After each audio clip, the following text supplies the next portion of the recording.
Imagine spending like 6 months and just a massive chunk of your department's budget building this beautifully complex, data-rich dashboard. Oh, yeah, a huge investment. Right. And you finally launch it to the sales team expecting this huge standing ovation, and instead you get crickets. I mean, nobody uses it. Or worse, they do use it, Mhm. but they misinterpret the data because the main filter they need is, like, buried under 3 different ambiguous menus. Yes, exactly. It's a nightmare.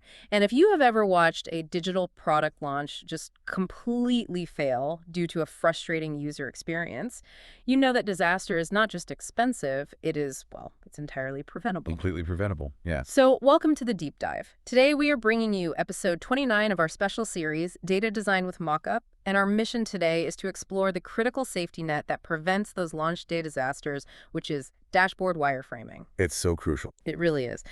We're going to break down the crucial differences between low-fidelity and high-fidelity wireframes, pinpoint exactly when you should be using each, and examine how the landscape of design tools can either completely bog down your workflow or revolutionize how you build user experiences. Yeah, because it really is the ultimate preventative measure in any development pipeline. I mean, before a single line of code is written, and honestly, before anyone even opens up a complex design software, we have to establish this foundational concept, and that is fidelity. Right. Fidelity. Yeah. In the world of web and app development, fidelity is a spectrum. It basically refers to the level of detail, the polish, and the functionality represented in a prototype. It signifies how closely the model you are looking at actually resembles the final product. So it's not just about like how pretty it looks. Exactly. No, it's about visual appearance combined with interactivity. Yeah. So choosing where you need to be on that fidelity spectrum at any given moment is a highly strategic decision. You have to, evaluate the current stage of development, the complexity of the data you're trying to visualize, and the specific audience who will be reviewing the prototype. Because understanding those levels allows cross-functional teams to build effective wireframes that, translate abstract data into a functional, user-friendly product. Right. It gets everyone on the same page. Okay, let's unpack this. Let's start with the absolute basics on the lowest end of that spectrum. Let's talk about low-fidelity wireframes, or lo-fi. The bare bones. Yeah, the bare bones.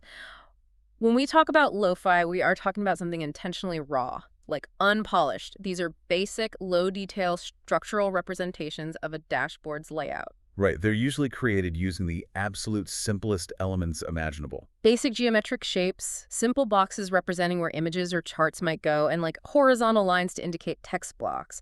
And they almost universally utilize a strict black and white or grayscale color palette. Yeah, they are explicitly not meant to be aesthetically pleasing. No, not at all. The entire focus is purely on conveying the overall structural idea and the core functionality.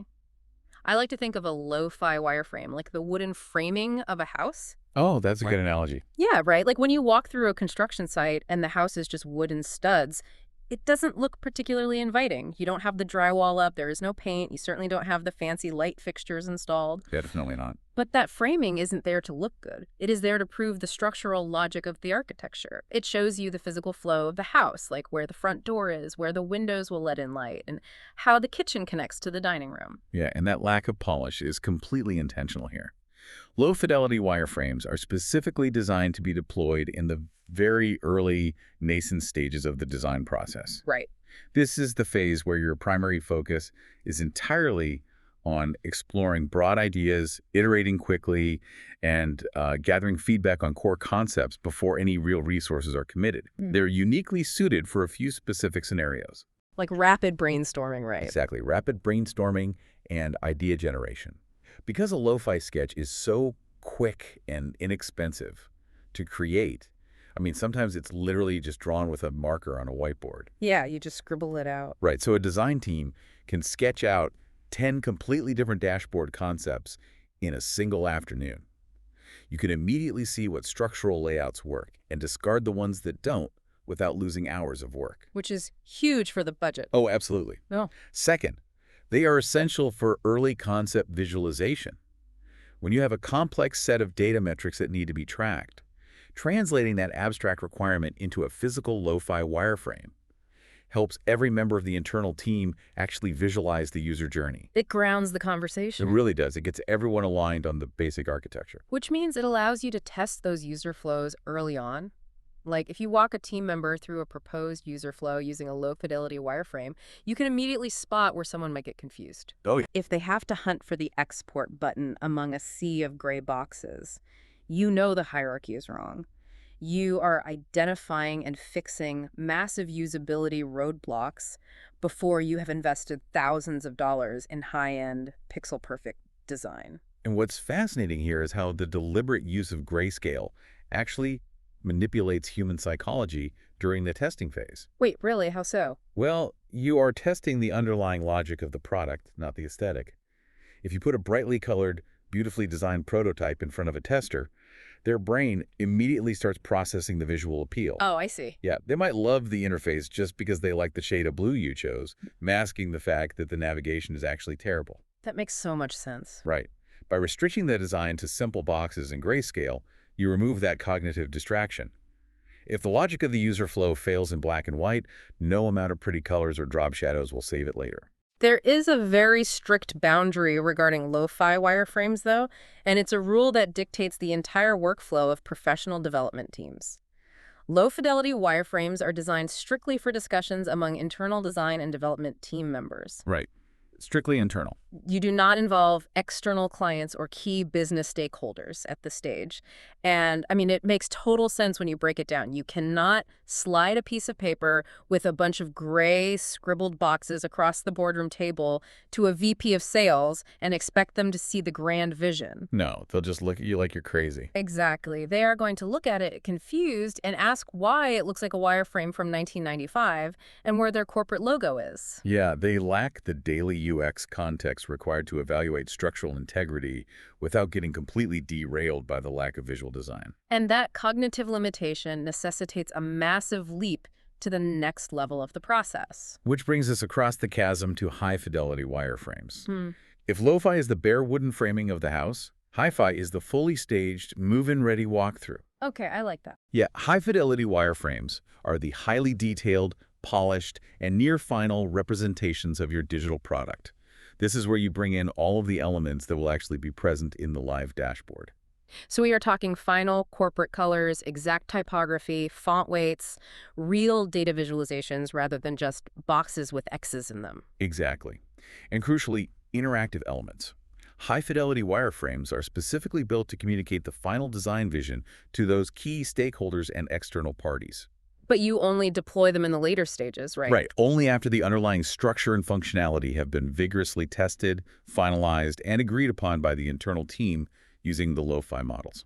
Okay, I am going to play devil's advocate here for a second because this is where a lot of project managers start looking at the budget. Oh boy, here we go. Let's say our internal team just spent 3 weeks aggressively nailing down the lo-fi wireframes.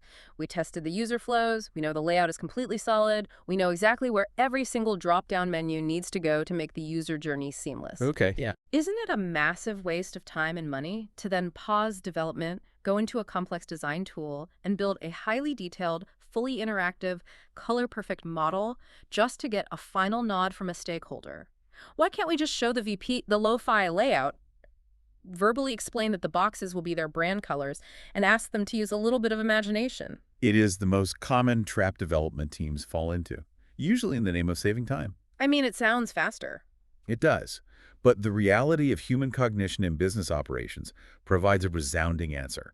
You absolutely cannot rely on stakeholder imagination. Oh. Low-fidelity wireframes are simply too abstract. I mean, an internal business stakeholder who spends their day looking at spreadsheets and revenue reports is not steeped in UX design language. Right. They cannot mentally bridge the gap between a gray rectangle and a functional interactive data chart. High-fidelity wireframes are mandatory for a few critical reasons. Tony. First, they dramatically boost correspondence and alignment with those interested parties. Clear, unambiguous client feedback is essential before coding begins. Right. Hi-Fi simplifies the assessment of the overall design because it shows exactly how the product will appear and react when it is finished. There is zero room for interpretation. Because if there is room for interpretation, there is room for assumptions. And assumptions lead to a stakeholder saying, wait, this isn't what I signed off on the day before the dashboard is supposed to go live. Exactly. The second reason is that high-fidelity interactive models yield vastly more insightful test results. When you conduct user testing with a realistic clickable prototype, it elicits much quicker and significantly more accurate responses from the end users. Because the cognitive load shifts, right? Yes, they aren't burning mental energy trying to imagine what a box represents. They are reacting to a visually complete interface exactly as they would in the real world. Their behavior becomes genuine. That makes total sense. And finally, perhaps the most critical function for the actual build itself is the developer handoff. High-fidelity wireframes are the blueprint used to hand off the finalized design to the engineering team. Oh, so they know what to actually code. Right. This ensures that the developers have a crystal clear mathematical understanding of exactly what to implement. We are talking about exact CSS values, padding in pixels, specific hex codes for every color, and defined interaction states. Like what color a button turns when a mouse hovers over it. Exactly. When you leave those details undefined in a lo-fi sketch, developers are forced to guess. And when developers guess, the coded product drifts from the design vision, which leads to incredibly expensive and time-consuming rework later on. Here's where it gets really interesting, because we have just clearly established that you absolutely must have high-fidelity wireframes to secure stakeholder sign-off and to provide engineers with the precise blueprints they need. Yep. Non-negotiable. But consider the reality of modern business. If you are a data analyst, a product manager, or, a business operations leader tasked with visualizing data, you probably do not have a degree in graphic design. Probably not. So the looming question becomes, how do you actually build these polished, interactive, pixel-perfect dashboards without spending the next 6 months of your life trying to master incredibly complex graphic design software? Yeah, and this is the exact friction point the tech industry has been aggressively trying to solve over the last decade. Mm. And it has resulted in a really broad landscape of design tools. There's so many out there now. Too many, almost. Yeah. It is important to look at the major players here because these different tools carry vastly different learning curves, complexities, and specific use cases. Right? For instance, you have Figma. Figma is arguably the industry standard for UI and UX designers right now. It is incredibly powerful for creating high-fidelity mockups, and its biggest strength is its collaborative nature. Multiple designers can work in the same file simultaneously, like a Google Doc. Oh, that's cool. Yeah, and it utilizes extensive UI kits, which are essentially libraries of pre-built components that help streamline the start of a massive design system. But the catch with Figma is that it is built for designing literally anything, from a simple mobile app to an incredibly complex enterprise software platform. Right. Which means when a data analyst opens it up just wanting to build a sales dashboard, they are instantly hit with an intimidating interface full of vector networks, auto layout rules, and complex component variants. Yeah, It is a steep hill to climb. It really is. Then there's Sketch. Sketch is a vector-based design tool that has been around for a while and boasts a massive community of plugins and resources. Right. It allows users to create interactive prototypes where you can click on elements and actually see how the page will transition and respond. It is a very robust tool, but it carries one massive drawback for modern distributed teams. Which is? It is exclusively available for macOS. Oh, wow. Yeah. If even one member of your cross-functional team or a key stakeholder uses a Windows PC, Sketch introduces significant workflow friction. That is a total non-starter for most large enterprise environments where PCs are the standard issue. Absolutely. Another major generalized player is Adobe XD. This is a desktop application available for both Mac and Windows, integrating tightly with the rest of the Adobe Creative Cloud. Okay, so that solves the platform issue. It does. It relies heavily on vector-based drawing tools, meaning your designs can scale to any size, from a mobile screen to a massive presentation monitor, without ever losing visual quality. It also features robust tools for testing designs directly on real mobile devices. Nice. And finally, taking a completely different philosophical approach, there is Power Mockup. This tool integrates directly into Microsoft PowerPoint. Wait, PowerPoint? Yeah, it provides a searchable library of pre-built UI elements, shapes, and wireframe icons, allowing users to drag and drop these elements right onto a slide. That's fascinating. The strategy here is to let business professionals build wireframes inside a software environment they already know intimately, bypassing the learning curve of a dedicated design tool entirely. Those are all incredibly powerful tools. But if I can offer an analogy here, using a generalized design tool like Figma, Sketch, or Adobe XD to build a specific data dashboard feels a bit like walking into a massive warehouse-sized hardware store without a blueprint or a shopping list. Oh, that sounds like a nightmare. Right. Yes, absolutely everything you could possibly need to build a house is in that store somewhere. The potential is limitless. But you have to wander down 50 different aisles, locate the exact type of lumber, find the specific gauge of nails, and figure out how to measure, cut, and assemble all of those raw materials from scratch. Yeah, you're just lost. It is overwhelming if you aren't a master carpenter. And that brings us to how a tool like Mockup.ai positions itself in this ecosystem. Because Mockup isn't the giant, overwhelming hardware store. Mockup is essentially buying a specialized, pre-sorted toolkit that has been custom-packed for the exact specific job you need to accomplish. It is a fundamental shift in tooling philosophy. Mockup.ai occupies a very specific niche in this landscape. It is a cloud-based wireframing tool, much like Figma, but it is restricted exclusively to dashboard design. So just dashboards. Just dashboards. It is not built to design the next social media app or a massive e-commerce website. It is specifically engineered for data analysts, developers, and business teams whose sole objective is to visualize data effectively without getting bogged down in the mechanics of graphic design. And because it is so hyper-focused purely on dashboards, it strips away all of the intimidating, complex vector tools and auto layout features that overwhelm non-designers, right? It curates the experience. Exactly. The learning curve is notably flattened. While the generalized tools require a substantial investment of time just to learn the interface, a specialized tool simplifies the entire starting point. Well, Mockup offers over 100 high-fidelity wireframe templates right out of the box. And crucially, these aren't just generic, one-size-fits-all layouts. They offer templates categorized by specific business domains. So you have marketing, sales, finance, operations, customer insights, and more. Which is massive for a business user. Huge. Because if you are building a sales dashboard to track quarterly recurring revenue and churn rates, that requires a completely different visual hierarchy and data structure than a marketing dashboard tracking daily social media engagement and click-through rates. Absolutely. Having those domain-specific templates ready to go means you are never staring at a terrifying blank white canvas trying to figure out where the first chart should go. And to take that specialization a step further, Mockup provides pre-built themes and color palettes that strictly follow established UI design principles. Oh, that's smart. It creates a safe sandbox for non-designers.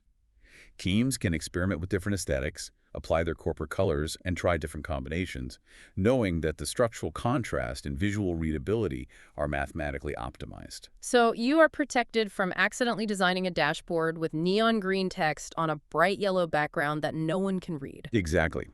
If we connect this to the bigger picture of business operations, the bottom line is organizational efficiency. Utilizing a domain-specific tool saves time, budget, and bandwidth because it effectively eliminates the bottleneck of waiting for an overworked in-house design team to build out data concepts. You don't have to wait weeks for a mock-up. Right. It empowers the analysts and the business leaders themselves to take a template, populate it with their specific data metrics, apply safe visual themes, and generate a stakeholder-ready, high-fidelity wireframe in a fraction of the time it would take to build from scratch. So what does this all mean for your next project?